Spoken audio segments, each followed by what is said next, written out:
Fueled by Death guest. So let's kick this off, Richard. I want to dive right into an empty pool. Yes, an empty pool. And, C6 injury. C6 through 7, like around there. Shit in a bag for the rest of your life. Yeah, it sounds experienced, like huh? What do you think that is on my hip right now? Oh man. No, what I want to do is I want to talk about what you've got going on right now, and it's something that you've been pouring your heart and soul into, and it's right behind us right here, Star. Hi. Can we talk a little bit about this character, because I'm so intrigued. Well, we can talk a little bit about her. We can talk about how she's 2 years late. Yes, everybody in Kickstarter land, it is making me crazier than it is making you. She is a product of my twisted, goofy filter viewing the pop culture landscape. She is the evolution of our current trends in pop culture, and what it means to be a international media sensation and a pop culture personality. And she's chock full of super violence and teasing the audience. I don't want to be too. I don't want to give you, the standard yucky, advertising pitch. She's fit. She's fun. She's a super genius adventurer. Give me your elevator pitch. Yeah, exactly. I don't want it to be that canned, but she is. She's what a William Gibson novel would be, shot through a prism of George Carlin humor, and printed on wacky packages. Oh, okay. So it sounds like, so she's like a pop star, or like pop culture star, but she's also a violent vigilante? Yes. Okay. She's an unwitting vigilante, by the way, and oh shit, I actually gave that away. Ha! You will see that as the story plays out. She doesn't intend to commit acts of justice. It just kind of falls in her lap that the justice that happens is also coincides with making herself even more popular and more viewed. She's what Kim Kardashian would be if given super athleticism and a super genius brain and unlimited. Kim Kardashian does have unlimited financial resources, but she's Lady Batman with a look at me selfie stick. Huh. So where did this idea come from? I was taking a nap on the couch in July 2008. 2007 or 2008, I was just kind of absolutely overstressed out, overworked. We had a young child, and I was out of my mind working. My wife was out working during the day, and I was staying home with our daughter and just resting on the couch. And this picture, not quite that picture, but this picture popped into my head. And what would it be to have this super, hypersexualized looking female adventurer in an Old West setting? What would that be like? Wow, that would be kind of like, the Kim Kardashian, Kardashian-tard, look at me paradigm that was, again, in 2007, just kicking off. This device had just hit the market when I just started thinking about, what's the eventual outcome of something like that? I didn't see selfie sticks, but you kind of saw it coming. Right. Yeah. And 10 years, 11 years later, I've got a successfully funded Kickstarter campaign.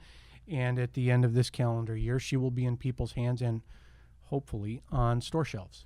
So talk a little bit about this process. You're wearing all the hats in this, correct? Correct. Even though I'm obviously not wearing a hat and have no hair.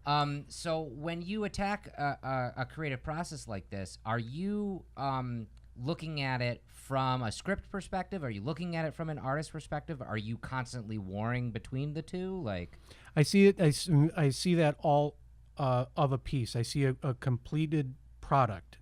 I have an impression of a completed product in my head.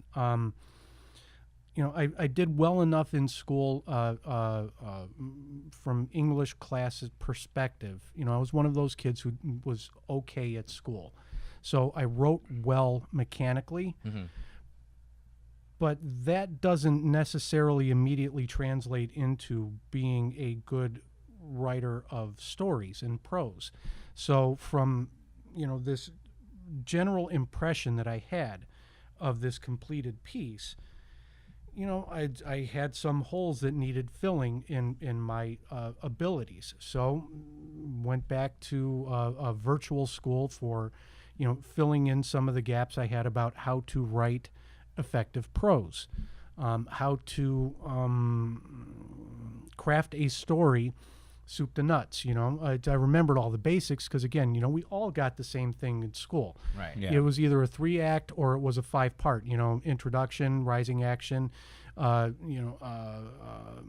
climax, denouement, and conclusion. Right. We had all that stuff, and that's just off the top of my head from stupid English class that everybody had. Yeah. How do you do that from scratch, though? Right. Especially when you've got something that's just kind of an impression of a story and an impression of a world-building thing. You go to school and you actually write it down. This is the process you go through, and then you learn that and then make that instinctive and hopefully chuck that whole thing so it's not just a cookie cutter, this is my introduction. This is my character.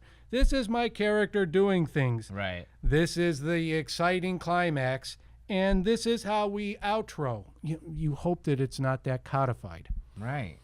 The market will tell me at the end of this year if I am cookie cutter or if I actually did take enough of that in to just do it instinctively. How much did the education help? A lot. Yeah. Yeah. Having a process to forget the process is it's indispensable. Yeah. Drawing and painting comes kind of second nature after a certain point in training. You guys are fairly fit. Skateboards?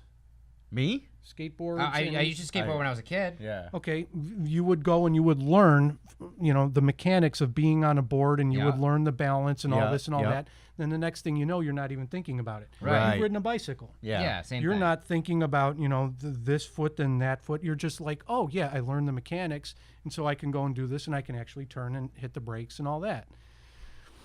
You hopefully learn to craft a story in that same fashion, where you learn the mechanics of it, and you have them committed enough instinctively that you just do this part, and you do it interestingly enough that it, again, is not, this is my character, this is the cookie cutter. Right, right. Well, you don't want the process to kind of interfere with the story, right? Hope. Yeah, yeah. But you almost want to hit that Zen state of that flow state, right? And it's flow state they talk a lot about with athletics, but it's the same thing with creation of just, you don't want to think about where you're going to put that brush. You want to feel what that's going to be like. It just goes where it's supposed to go because this is the part where that goes. Right. Yeah. And I didn't want to say Zen because, if I'm out here talking about, well, my process is very Zen. I want to learn it so I can forget You it. break out your crystals, buddy. Oh, and just a pretentious asshole shoot me in my own car. Well, I guess I'm the pretentious No, asshole. someone else can say that because, Yeah. it is Well, you the can kind say of flow thing. state without being pretentious, right? I don't know. I think that I think I just got my hipster card sitting next to you, hearing the word flow state. So it's great to hear that you're constantly learning. You're constantly honing the craft that you thoroughly enjoy, and I love to hear, especially from creatives, what set you on that path. Where was it where in your life where you wanted to pursue comics, where you wanted to pursue art? Let's even say. Well, wanting to pursue comics and wanting to pursue art and pretty much happened at exactly the same time. I was about 3 years old. Wow. My mom makes a joke because you've always wanted to draw ever since you could hold a pencil. Well, yeah, kind of. And, when you're young, particularly in our culture at that time, I'm quite a bit older than you gentlemen, in the early 70s, superheroes were on. It was the Super Friends, it was the Justice League, all that stuff, and you had comics and you had paper, and I even remember getting the vinyl albums of Spider-Man stories. I mean, that's all That's that. cool. That's awesome. It was crazy. But that's how superheroes were back then. It was just all in your face, and I'm just always drawing and wanting to draw superheroes and all that. And eventually, I based on what mainstream comics were. As I was growing up, you some of the stories you tend to leave behind, when you leave Tom Swift behind or the Hardy Boys, all of that you start to shed as you start getting older and, heading into high school. And then, boom, I'm 16 and there's Blood by J.M. DeMatteis and Kent Williams. There's Moonshadow by, again, that Mark DeMatteis sure knew where to go and find some artists. The Dark Knight Returns dropped then. Batman Year One dropped a year later. Daredevil Born Again with Mazzucchelli and Miller again, same year. All of this stuff was happening. Watchmen happened. So all of a sudden you're thinking, I'm kind of done with comics. What the hell is this? And of course, Sienkiewicz was doing everything that I knew I wanted to do, which was you've got painting ability, you've got real capital A grown-up art ability, and you're telling superhero stories in these super crazy stylized and exaggerated circumstances, but yet you bring it in every now and again just to really nail it down and tether you to reality. It was Elektra Assassin changed the world for me. Yeah. So this whole new avenue of the comic industry opened up that kind of fit your mentality of art. That's really cool. So did you dive right in at that point? Oh yeah. Went off to college a couple of years later, learned how to paint and draw from life, and fell in love with guys like Degas and Sargent, and even Jacques Louis David, and the hyper exaggerated neoclassicists and all of that stuff, which fit heroically with comic book ideals. And then all of a sudden this son of a guy comes along named Alex Ross, and he changes the game again too, doing Andrew Loomis inspired natural stylizations and drawing superheroes into it. It's like, well, son of a gun, now I can't do that because somebody already did that. I remember when I started reading like my first like hyper violent, hyper realistic comic books, and it was like, I didn't know comic books could be like this. Yeah, this is fucking cool. It was, and that probably attracted you to it too. Jeff Darrow was very much like that. Jeff Darrow's work with Frank Miller was crazy. Yeah. I remember I used to get the Aliens comic books, and those were insane, just blood and guts pouring out everywhere, and I was like, holy crap, they could do this? Yeah. It's just so cool. Bringing it back to Elektra Assassin, I mean, I remember I read that as a child too, and it was just like, I can't believe I get to read. I would hide it from my parents, not that they'd ever look at my comics anyways. Yeah. Not that they would ever look at my comics anyways, but I was reading a comic about a murderer, an assassin, and it was just like, I can't believe I do this. And it doing a bad guy job, yet being the good guy. Of course. Yeah. To this day, one of my Well, I love that. It's like it's not quite an anti-hero, just a hero that doesn't mind getting dirty. That's she was 100% archetypical anti-hero, 100%. I mean, it's very similar to the premise Steve King had. Once upon a time, he said, could the guy in a high tower ever really be the good guy? And that question turned into The Dead Zone. Yeah, and I mean, I think he answered that pretty well. Yeah. And I want to kind of fast forward a little bit. Like, you've gotten to work, on your creator-owned stuff. You've gotten to work with some great people, and that I'm talking comic book industry. But your career, you seem to have this air where you take jobs that you love, and you've gotten to do some incredible stuff with that. Well, that's all smoke and mirrors because I've hated every single thing I've ever done. Well, I guess that's a good way to No. But I mean, like, I want to talk about like is that ingrained in your psyche? Is it like, I want to say yes to these things, or do you actively go looking for these things, or do they kind of come across your desk? And I'm talking about some of just the amazing art that you've been able to put out there that, for HBO, for Wall Street Journal. Yes, yeah, for Wall Street Journal, for that kind of stuff. What did you do for HBO? Two things. I painted a Dennis Miller image that turned into an animated. They animated the actual character that I painted, and that's cool.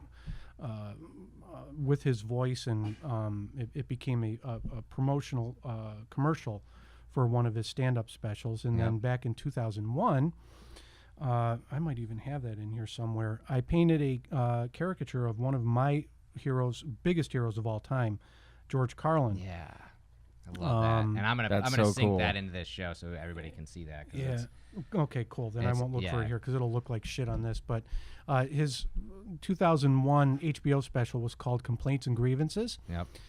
And up till we did all the art and all the design and all the stuff, I was working on staff at an ad agency as their in-house illustrator, and when I painted that, and art directed it.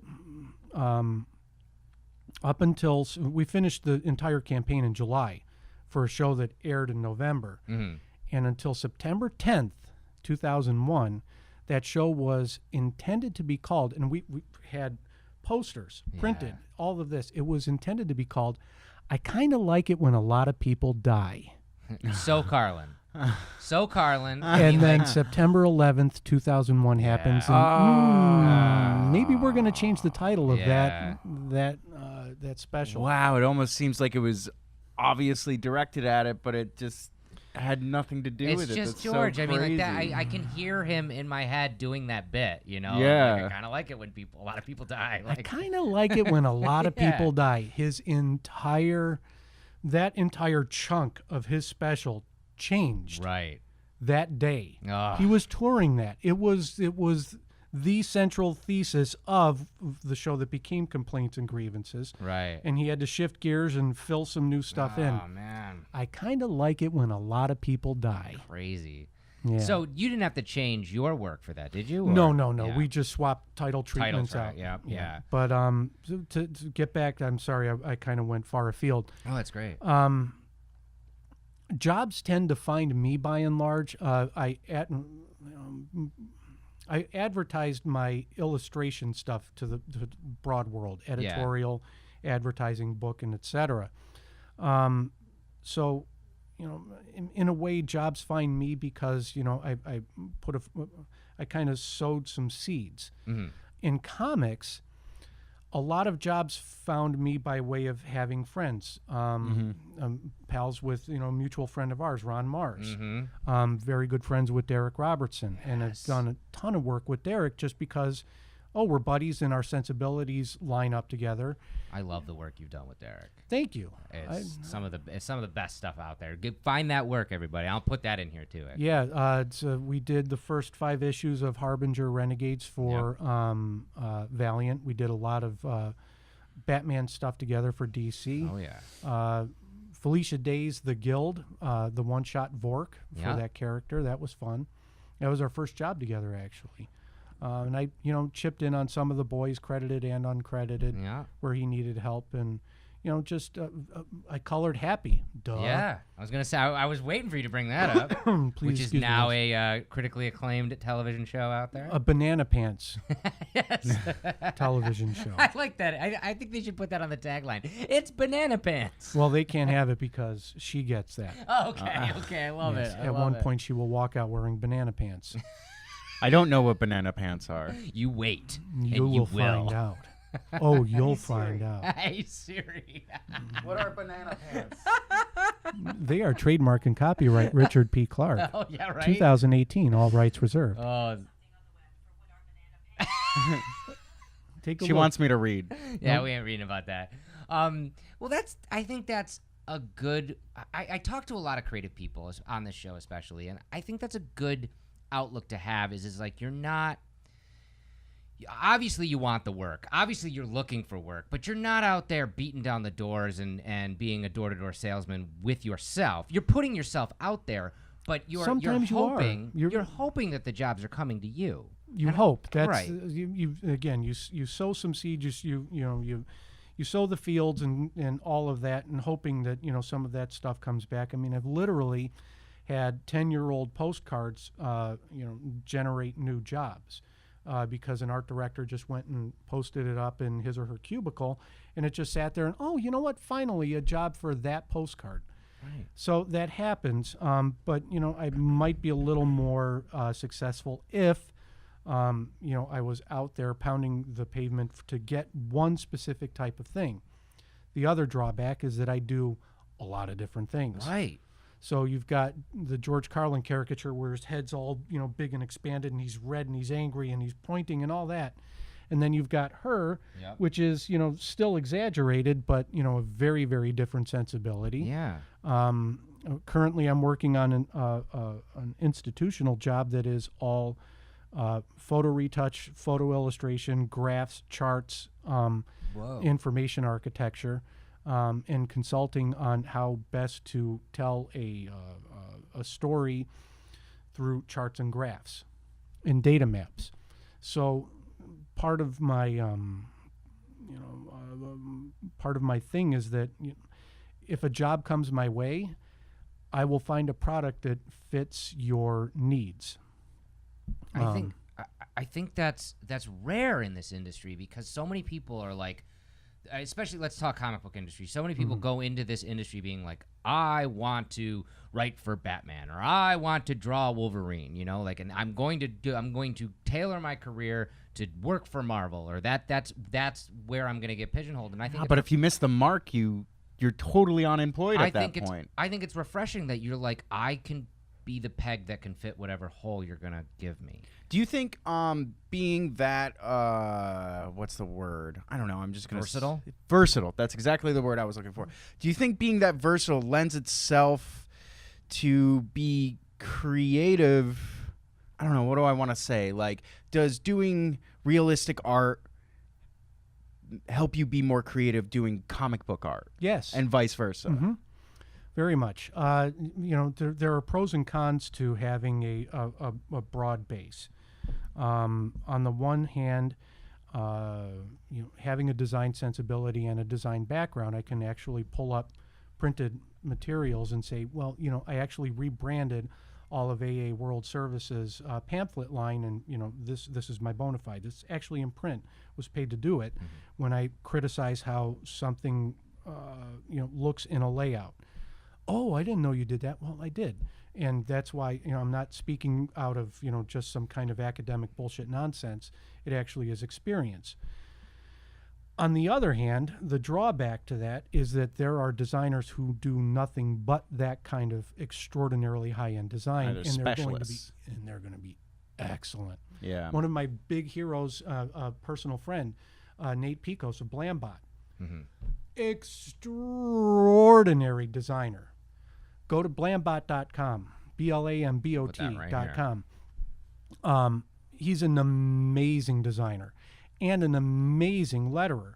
And those two skills overlap that, he just thinks, he breathes design. I can't do what he does.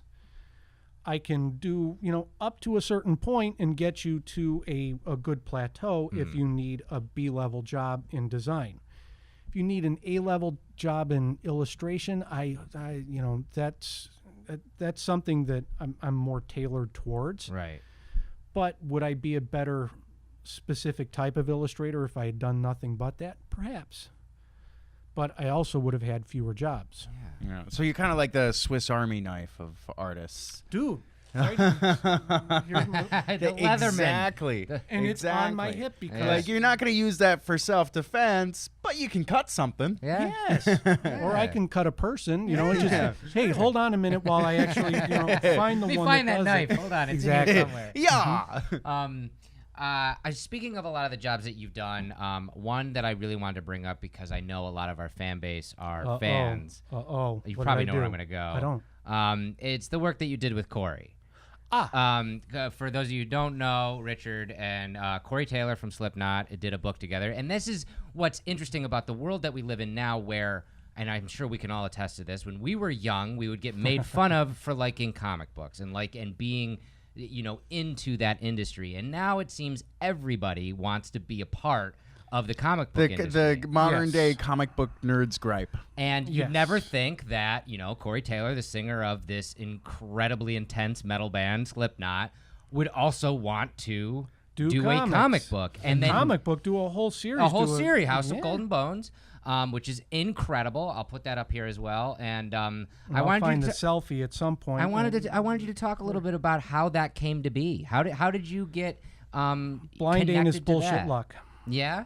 Total blind anus bullshit luck, and I swear to God, I've got a picture of Corey and me together from. Well, again, if you can find it later, I can put it up in here. There's a picture of Corey and me together for a VH1 benefit we did. Corey had written a small prose piece. Yeah. And that became the springboard for a concept album for his other band, Stone Sour. Right. And since it was written as a prose piece and it became a concept album, it was very narrative. And he said, he was already a published author. I want to get this out into the comic book universe because Corey is a legitimate, no doubt, has a collection that daunts a lot of people's collections. Honest to God, real collector of this stuff. That's awesome. Yeah. Oh, he's crazy. Yeah. It's crazy. I'm not surprised. And he's got the money to do it too. So I mean, I'm sure he's got a nice collection at this I point. want that. Yeah. Well, yeah. I have it now. Yeah, I'm sure Corey is doing rather well for himself. Yeah, of However, he has a couple of split marriages, and as anyone who's been through that, I have not, thank God, will tell you, it doesn't matter how rich you are. Right. Them motherfuckers is expensive. Yeah. So, why do you think he's got a couple bands? exactly. Why do you think Keeps him motivated, though, He's been on tour for 18 months nonstop. Exactly. Yeah, well. So, internationally on tour for 18 months nonstop. Them motherfuckers is expensive. Yeah. I sometimes feel like we do these things to ourselves to keep ourselves motivated. Like if he didn't have a couple of divorces, he wouldn't feel the need to be. I don't know. As hardworking. No, honest to God, it's almost self-sabotage leading to more success. No. That sabotage has nothing to do with it. It's just life is what it is. Yeah, It is for true. sure. It is true. For sure. Yeah. So where does this luck come in? Where do you come into this picture then? Well, I was working with Derek on a number of projects, Yep. and Derek was one of the people that they had pitched because, Corey shopping around this idea, I want to do my concept album as a comic book tie-in. Right. Went to a couple of publishers. Dark Horse had the best total package available for Corey's book. And it was brought to Dark Horse by a fellow named Ob Driver. Okay. And friends of friends, Ob worked in, he's a crazy metalhead, worked with public relations for record companies. Friend of a friend, turns out, Ob's doing PR for Dark Horse.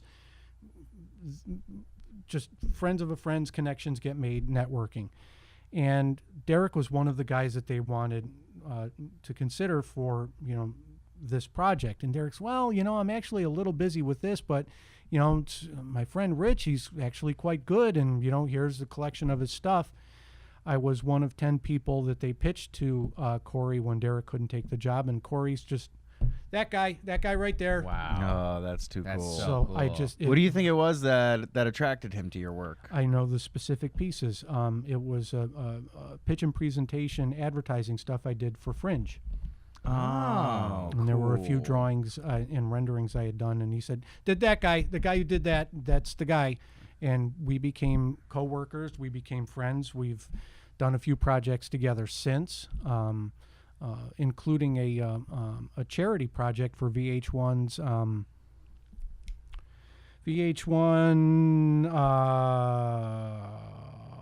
shoot, I will get you the name of it, All right, but it's a VH1 charity project. Yeah, they do a lot. Yeah.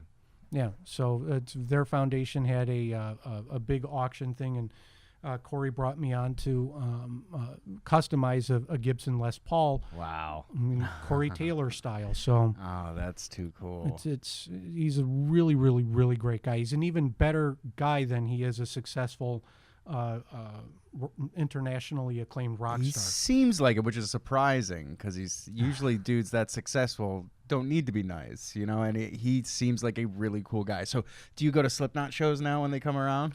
I've been to Stone Sour twice. Nice. I haven't been to a Slipknot show yet, and as I get closer to 50, it might be a little bit beyond me at this I got to point. tell you, you have to do it. Yeah. You have to do it. I had the It's pleasure. an experience. I had the It's pretty pleasure incredible. of being in the photo pit for a Slipknot show, and it was top 10 most incredible moments of my life. I believe it, and when you're as close to 50 as I am, you can tell me you're going to go and subject yourself to that. Yeah, but you don't. I mean, Corey, you could be on the side of the stage. You could have a nice little cushy spot. You don't have to worry about all that. I try not to do that. That's seriously. I don't. I've tried very, very, very hard, and hopefully successfully, not to be the guy. Hey man, can you get me into? Right. Yeah. No, and that's good. That's man. the way to be. That's probably why you got the job in the first place, is because you're respected, right? And I try to be respectful. Exactly. And I want to exactly. actually back up to one of the points that you were bringing up, is that Corey seems like a good guy, and you actually paraphrase something that I've said for years now. Corey's in a position that he, the kind of success that he's had. He doesn't have to be a genuinely good guy, but it reaffirms my faith in humanity that here's a guy who's, at the pinnacle of his profession, doesn't have to be a good guy, but just is because it's the right thing to be. So he's one of those guys that when you meet him, you get to know him a little bit, he will actually affirm your faith in human beings being a force for good, because he's a good guy, and there's no need to have to be a good guy. It's so important to have people like that out there in this world. For sure. It's so Yep. cool. Is this where I get political and I start talking about the current political climate? And beep. Exactly. To put up a great big black center box. I do want to bring it to this point, though, and this is the point we get to on every show. Goodbye. No, it's I want to bring up that I feel like it's refreshing to hear from someone like you, who's a creative in the industry, who actively wants to get any job that you feel you can fit into, not the job that you're looking for per se. You really just love to work, to put the work in. What fuels you to do that? What fuels you to want to continue to make art and to be creative? I got a mortgage and a family. Well, I hate to be that crass, but it's on the one hand, I'm very self-motivated that, when I have time to do my own thing, that's how she ended up in the universe.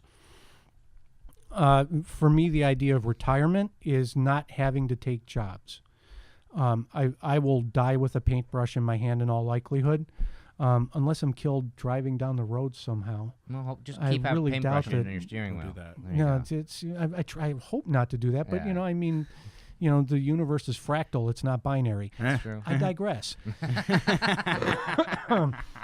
That being said, I hate to make it sound so crass, but there is a component of, I do have responsibilities. I have, a head of household responsibilities. I've got a wife and a daughter. I've got a dog and 2 cats. We've got fish. I've got 4 acres. Goodness. I've got all this. I've got car payments. But I mean, that's a good thing to. It's not. You can say that it's crass, but it's not crass. You're a responsible person. You want to provide for your family, Oh, yeah. and you're lucky because the way that you get to do that is something that you thoroughly enjoy. Well, that kind of leads me to this thought. If you had a job offer that was a little bit more money, but you didn't enjoy it as much, would you take it? I do it all the time, and I'm not even being cute about it. There are jobs that I take that these are jobs. Just This is punch a the job clock, that I have to do. Get I it done. Draw the line. Get in there and Yep. just grind it out. Ha ha ha. Hey, Yeah. I Because get it. we're in a coffee place. I'm gonna grind it out. That earns you 10 more K-Cups, sir. Cha-ching. Oh, what a douche okay, nozzle. But truthfully, yes, there are some jobs. I mean, I am very fortunate in the sense that I pursued something. I'm working adjacent to something that I always wanted to do since I literally was a little kid, and at times get to do the exact thing I wanted to do since I was a kid. Good fortune? Holy shit, yes. On the other hand, the harder I worked, the luckier I got is a phrase that exists for a reason. Yeah. I am non-stop. Mike's episode just a few episodes ago, not trying to toot his own horn, he wakes up at 4:30, 5 o'clock in the morning. I'm an hour later. I'm 5:30, 6 o'clock. I'm working oftentimes until 11, 12. Literally working, sometimes falling asleep when a deadline's real bad. Yeah. I've had the paintbrush fall down and, fuck up my drawing. The harder I work, the luckier I got is true in a lot of senses, because I'm not good with idle time, just sitting around, not having something to do. It's just like, I get a little antsy. It's just, okay, I can only play so much Candy Crush, fucking give me something to do. Yeah. I have a house that's broken. I need to fix it. I'll go outside and I'll build a cabinet. It's because I need something to do. Yeah. So I have that kind of nervous, I have to be doing something all the time. And when you channel that and, direct it towards, your profession, good things tend to happen because you're always focusing energy and trying to get something back out of it. Mm-hmm. I hear a lot to that. I think that's a really good thing. It got me pumped a little bit. I won't lie. Fuck yeah. Yeah. Let's go do it. I'm gonna come back on Monday and crush some work. I'm gonna crush it. Why wait till Monday? You have some stuff in your own personal life you could do. You just go and tear down a wall and build it back up. I'm gonna wait until Monday. So for our viewers and listeners, let's end this by talking about what you can talk about with what you're working on now. With Star, I want to put up what I can for that and to be following you, because that will be coming out by the end of the year. Hell yeah. But you said you had some other irons in the fire. Can you talk about any of those? I can, but before I get to that, I want to point out something that, aren't you a clever dick? Okay. I like clever dicks. Did you really post Stoya as episode 69? You're the first person to say that out loud, and I want to commend you for that. Did you really do that? Yes, we did. But was she a good sport about it? Did she know? She didn't know that it was going to be. Actually, I didn't know when we recorded it that it was going to be that number. Episode 69 for someone who began her public life as an adult film star. Honest to God, and this is the honest truth. That was the luck of the draw. I call bullshit. You can call bullshit if you want. But that's the way the chips fell. We recorded that weeks prior. We made no changes to our plans to make that happen. We had no idea that it was going to land. And the way that the numbered episodes go is, it's every episode with a guest, but sometimes we have what we call Before You Dies, which are like our spectacular episodes when we do like going on the road or something like that, and those aren't numbered. But those are still in the list. In the queue. So it will push numbers back. So never in a million years did I think it was going to happen.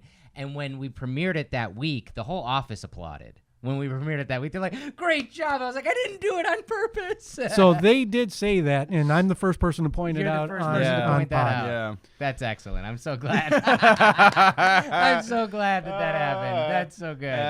Yeah. Aren't you a clever dick? So cute. Anyway, she and I have a lot of mutual friends, so I'm going to make sure it gets back to her. All right. That she finds out that I was on episode 69. She's going to come and cut you. She's going to come and cut you. I still have scars from the first meeting. So. She's a remarkable human being. Oh, yes, definitely. Remarkable human being. And speaking of remarkable human beings, I guess the episode right before me is our Emmy winner, Dean Haspiel. Not before you. No, we're gonna put him out way before you because we don't want to make any parallels. Yeah, well, exactly. But yeah, no. Dean's been on the show. He's excellent. I gotta Dean. Say one of the great things about this company and also this show is that we have no fear in wanting to talk to anybody out there in the world, because I thoroughly believe that anybody can have a good conversation. But one of the things that is near and dear to my heart is the comic book industry. Hmm. And for those of you who might not know, I actually was a consultant for Death Wish Coffee specifically for the comic book industry before I ever worked for the company. And because they wanted to break into that industry in a very organic way, which we've done now. We were the official coffee of New York Comic Con last year. We've come out with a couple of our own comic books. And I absolutely love getting the ability to talk to people like you, like Dean, like Ron, like all these people. And Amy Chu, Steve Orlando. Yep. Yeah. You're lousy with comic book creators. I love it, and I can't wait to continue, you know. Jim Starlin. Jim Starlin, yeah. You guys got Jim? Yeah. 2 days ago. Yeah. Stop it. Yeah. I'm going to guess you went to him and you didn't make No, him he Skype. made time for us. That dude is busy. Of course Yeah, he's busy. no, we got him over the phone, but a great episode as well. Jim's a really good guy. But Yeah. I mean, Interesting fellow. one of the things, and I mean this with the most sincerity I can, even though you're gonna think I'm bullshitting you. I've been wanting to have you on this show for a thank very you. long time because I really thoroughly enjoy your work, and I am so honored that I get to call you a friend. Well, thank And- you very much. And what's great is it's so weird, but where we live around upstate New York, there are a lot of creatives that live around here. So, and I mean, you're a couple hours away, but it was so great that we were able to get you in person. The conversation's always better. It's always better to be able to talk, Yeah, you know, 100%. in person.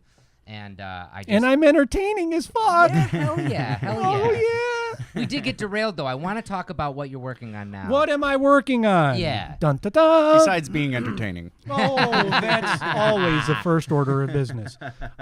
Currently, I'm working on that private commission job that I was telling you Yep, about, yeah. the data maps and all that. If that turns into something that is out in the mainstream world, I will let you know. Okay. Currently, as it stands, it's a bit of an academic pursuit by a private individual who's an artist, photographer, and a philosopher. Really, really, really interesting fellow. And, oh, by the way, he's also the guy that commissioned me to do a personal birthday present for President Clinton. Which I wanted to talk about that at the end too. That I'm gonna put that here too. I That actually, was amazing. I've got, my work is in the private collection of President Bill Clinton. That's so crazy. And he loved it. crazy. He loved it. It was, but loved it. I've actually got the letter that, states how much he loved it and hand signed by a living president. so cool. And a good one, not So like, cool. and he's not orange. Anyway, he's silver. He's more of the, he's silver these days. If you've seen him. Yeah. I'm working on that job right now. But in addition, this year is split evenly between that and working for another one of our heroes, as I see up on the wall there, John Carpenter. Oh, What are you doing for? Can you talk about that? Fuck yeah! Okay. What are you doing with John Carpenter? Well, I've done all three volumes of John Carpenter's Tales for a Halloween Night, Yep. the anthology series. Available at Storm King Comics. Look them up online or at Amazon. Storm King Comics. I'll put a link up right here. Hell yeah, you will. Yeah.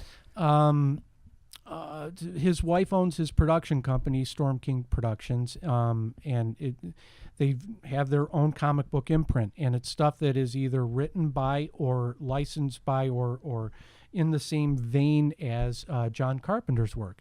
Currently, they're focused on the sci-fi side, and after doing 3 volumes of Tales for Halloween Night, I'm doing a 5-issue limited series called Twitch. Ooh.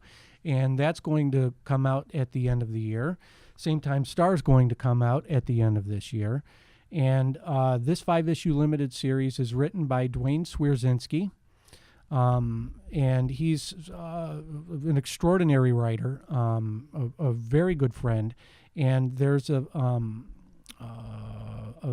charitable thing that I'm going to talk to you guys off pod about. And maybe we could put in some links. Excellent. And again, just blind anus luck.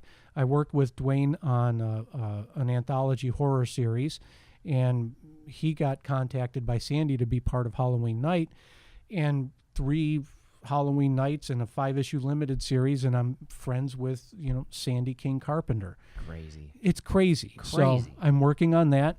working on this private job, and there's one other project aside from Star that's coming out this year. So I'm busy. That's excellent. It's good to be busy.